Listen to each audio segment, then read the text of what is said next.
राजद्रोह पर कानून को लेकर सरकार और कोर्ट के बीच की बातचीत चर्चा का विषय बनी हुई है, जहां इस कानून को चुनौती देने वाली याचिकाकर्ता, जिसमें एडिटर्स गिल्ड के साथ ही टीएमसी सांसद महुआ मित्रा और 5 और लोग शामिल हैं, उनके वकील हैं कपिल सिब्बल।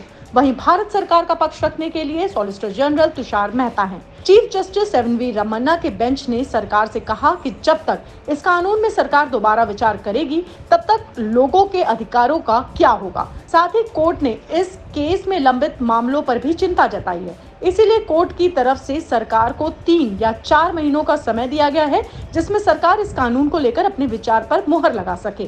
खैर, सवाल ये कि आखिर क्यों केंद्र सरकार इस कानून पर विचार करना चाहती है, जबकि अब तक ऐसे कानून जो कि अंग्रेजों के जमाने से सिर्फ इसलिए बनाए गए जिसे देश की आजादी के लिए आवाज उठा रहे स्वतंत्रता सेनानियों को जेल में डाला जा सके, उनकी आवाज को खत्म करने के लिए ऐसे कानून को अंग्रेजों ने बनाया था। लेकिन आज के समय में भी इस कानून का इस्तेमाल अलग अलग सरकारों की ओर से किया जा रहा है। यानी कि लोकतांत्रिक देश में आपको हक नहीं है कि आप सरकार के किसी भी फैसले का या सरकार का विरोध कर सके, जो कि लोकतंत्र की गरिमा के बिल्कुल खिलाफ है। लेकिन राजद्रोह का कानून राज्य सरकारें आम जनता की आवाज को खत्म करने के लिए लगातार इस्तेमाल कर रही हैं। आइए इसे हम और अच्छे से समझाने की कोशिश करते हैं।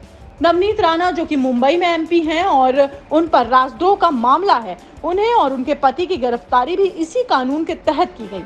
आपको बता दें कि केंद्र सरकार लगातार अंग्रेजों के जमाने के कानूनों को बदलने की बात कहती रही है और अपने एफिडेविट में भी सरकार की तरफ से यही कहा गया है कि जब भारत देश अपना अमृत वर्ष बना रहा है, तो ऐसे में अंग्रेजों द्वारा लाए सिडिशन यानी कि राजद्रोह के कानून पर चर्चा करने की जरूरत है।